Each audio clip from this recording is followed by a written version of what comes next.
all the great things in other high achievers' lives, all the reasons that these successful people that you look up to, that you aspire to be like, are the way they are, have all come from a place of being uncomfortable. That's just a fact. Single biggest reason why people have bad days is because they start them off by looking around at everybody else and seeing what they're doing instead of having the focus and the discipline to actually start your day off with you in control. Because everywhere I look and everywhere I see in today's society, everybody's doing everything they can to be more comfortable. They're looking for the more convenience. They're looking for the quicker. They're looking for the faster. Don't ask for security, ask for adventure. And see, it's not important how long you live. What's important is how you live. I think people are always looking for some sort of, remedy or some shortcut that's going to make them be able to do things that are hard easier. But no, they're hard things for a reason. So they're going to be hard. If they were easy, everyone would do them. We go through life trying to seek security and not coming outside of our comfort zone, and we take most of our stuff with us to the grave. Ask yourself, what's blocking you? What's preventing you from acting? Why don't you have the courage to handle that? Why won't you face that? What are you running away from? What kind of avoidance behavior are you engaged in? Next is, what is the worst thing that can happen when you take action? But you have to make a conscientious decision that you're going to change. And it's not dependent on anybody else. Self-discipline begins with the mastery of your thoughts. If you don't control what you think, you can't control what you do. Understanding how to set up daily routines with alternating brain and body training and killing procrastination. Each and every day that you are breathing in this world, each and every day that you are doing something in this world, you should be focusing on getting better, not worse. Show me your character. Remain disciplined. Stay strong. When it all seems hopeless, keep plugging away. Nothing can stop you if you don't stop for anything. Don't stop for anything. Never break your discipline. Remain faithful to yourself and your vision. You should be understanding that, hey, I can't be this same person on a day in, day out type of way. I got to keep focusing and going further and going harder and going stronger and pushing myself until there's nothing else left to push forward. Okay, so let's say you pick a level of competition where you're always winning. It's like, well, all that means is you've picked the wrong level of competition. Yes. Because, let's say you're a grandmaster chess player and all you do is play amateurs, and every night you go home and congratulate yourself on what a genius you are because you just stomped these people left, right, and center. It's like, you're not a genius, you're dimwit. Right. What you should be doing is playing people who are beating you as much as you can tolerate. Right. So maybe that's 40% of the time, maybe it's 60% of the time. But that way, because to be a winner, you want to be disciplined, you want to know what you're doing, and then you want to be on the edge where your skills are being developed. And if you're going to be on the edge where your skills are going to be developed, you're at a place where losing is always a possibility, because otherwise you're not pushing yourself beyond your current capacity. And so one of the things that I've outlined in 12 Rules for Life is a theory of meaning. Because meaning, as far as I'm concerned, the sense of meaningful engagement is the antidote to malevolence and suffering, essentially.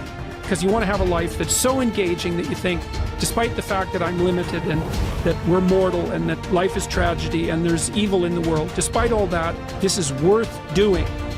And I think that there's a technical meaning that genuinely exists, and that's the meaning that you get when you're in a domain where you have some discipline and some skill. So you're laying out your competence and your ability, but you're simultaneously pushing yourself to develop past where you are. That's really engrossing. What that is doing is expanding your competence. And so life is suffering and betrayal in many senses of the word. But you can adopt a way of traversing through life that is more powerful than the tragedy and the malevolence. It is hard to have the success you want. It's hard to have a jet and freedom and extra houses. And it takes hard work and it takes time. And there's no shortcut. I don't care what anybody thinks. There's no shortcut. Maybe you could have bought Dogecoin and you got lucky. That is the rarest thing in the history of the world. Ed and I would bet we agree. I don't even know. Neither one of us probably invested in crypto when all of our friends said to, because we didn't know it, we didn't feel it, and we missed it. So I'm so blessed if you did for you, but that's not where true wealth is made. You have to work 50% harder than you think you do. You have to get kicked in the teeth more than you think. You have to get questioned by your friends and family and look like the dreamer twice as much as you think. The people you thought were going to support you aren't. Some people are going to talk behind your back. Some friends are going to leave you, and guess what? It's worth every freaking penny. It's worth every moment, every disappointment. There was a gentleman named David Kekich. I met him. He was paralyzed from the neck down. And not always paralyzed. I think it was a jogging car accident. And he had these Kekich credos. It was like a business card that folded out. And one of his Kekich credos, to make him positive, most positive guy you ever met, couldn't move anything below his neck, one of them was, living the hard way is easy, and living the easy way is hard. So before I answer this about multiple streams of income, I think it's really important I tell you this. Living the hard way makes it easy. I could blame a lot of people. And that's the book I was reading. And I put it off on everybody else. It wasn't until I said, you know what, for me to fix this, I gotta read what the f wrong with David God. Not blame anybody. Read my book, say, okay, I'm afraid of my shadow. How can I overcome that? Go in the military, get your ass kicked, do things you hate to do, be uncomfortable every day of your life. Roger that. I'm not the smartest kid in the world. Okay. Instead of somebody saying, oh no, you're smart. No, don't say that to yourself. I said to myself, no, I'm a dumb motherfucker. Okay, roger that. How you get smarter? Educate yourself. So the things that we run from, we're running from the truth. We're running from the truth, man. So the only way I became successful was going towards the truth. As painful and as brutal as it is, it changed me. It allowed me to become, in my own right, who I am today. If you do what other successful people do over and over again, nothing can stop you from eventually enjoying the same rewards that they do. But if you don't do what successful people do, nothing can help you.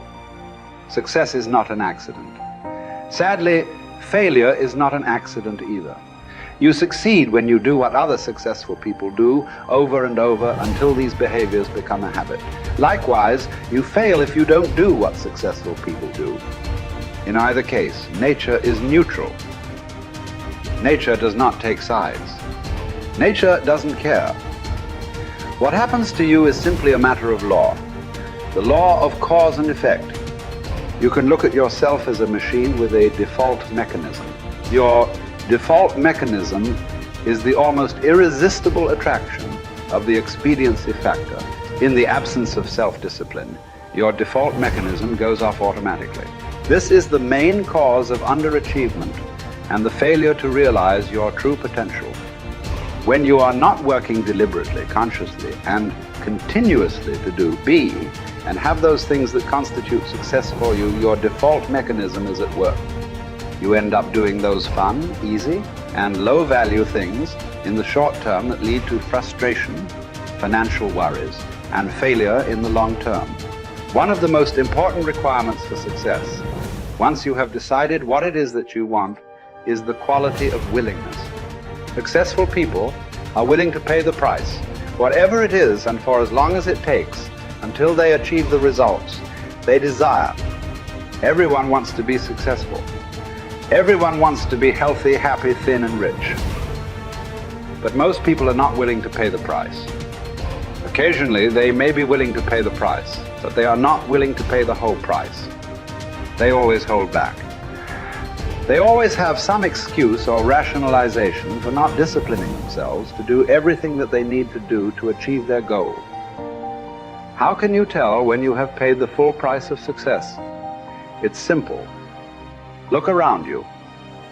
There it is. You can always tell how much of the price of success you have paid by looking at your current lifestyle and your bank account. By the law of correspondence, Your outer world will, like a mirror, always reflect the person you are and the price you have paid on the inside.